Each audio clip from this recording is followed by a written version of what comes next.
ஏதாவது ஹெல்தியாக சாப்பிடணும் அப்படின்னு நினச்சிங்க அப்படின்னா அன்னைக்கு இந்த பிரேக்ஃபாஸ்ட் எடுத்துக்கோங்க. கோதுமையில் யூஸ்வலாக சப்பாத்தி செய்வோம், ஆனால் இந்த ரொட்டி செஞ்சு பாருங்கள், அவ்வளோ டேஸ்ட்டாக இருக்கும். ரொம்பவே ஈஸி செய்கிறது. கோதுமை மாவு, அது கூட கொஞ்சமாக சால்ட்டு, ஒரு 3 பெரிய வெங்காயம், ஒரே ஒரு தக்காளி சேர்த்துக்கலாம், கருவேப்பிலை, சின்ன சின்னதாக கட் பண்ண மல்லி இலை, காரத்துக்கு தகுந்த மாதிரி கொஞ்சமாக மிளகாத்தூள் சேர்த்துக்கலாங்க. இப்போ வந்து குக்கிங் ஆயில் சேர்த்துக்கோங்க. நான் வந்து அபினிஷாலேருந்து வாங்கின கடலை எண்ணெய் தாங்க சேர்த்துக்கிறேன். 1 ஸ்பூன் அளவுக்கு சேர்த்துட்டு நல்லா இந்த மாதிரி கலந்து விட்டுக்கோங்க.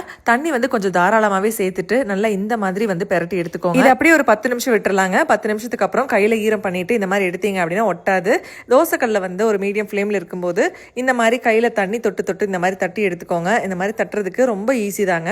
நான் வந்து கடலெண்ணெய் தான் சேர்த்துருக்கேன். இந்த மாதிரி மூடி போட்டு க்ளோஸ் பண்ணி 2 சைடும் திருப்பி போட்டு வேக வச்சு எடுத்தீங்க அப்படின்னா சூப்பரான ரொட்டி வந்து ரெடி ஆகிருங்க. இதுக்கு வந்து தேங்காய் சட்னி, தக்காளி சட்னி காம்பினேஷன்லாம் ரொம்பவே நல்லா இருக்கும். கண்டிப்பாக செஞ்சு பாருங்க. இதெல்லாம் வந்து எங்கள் பாட்டி அடிக்கடி செஞ்சுட்டே இருப்பாங்க.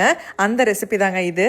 நான் இன்னைக்கு யூஸ் பண்ண ஆயில் அபினேஷாலேருந்து வாங்கின கடலெண்ணெய் தாங்க. அவங்க கிட்ட நல்லெண்ணெய், தேங்காய் எண்ணெய், கடலெண்ணெய், நெய் எல்லாமே வந்து ரொம்ப தரமா செக்கில் ஆட்டி செஞ்சுட்டு இருக்காங்க. அவங்க பேஜ் நான் கீழே டேக் பண்றேன், மறக்காம ஃபாலோ பண்ணிட்டு ஆர்டர் பிளேஸ் பண்ணிக்கோங்க.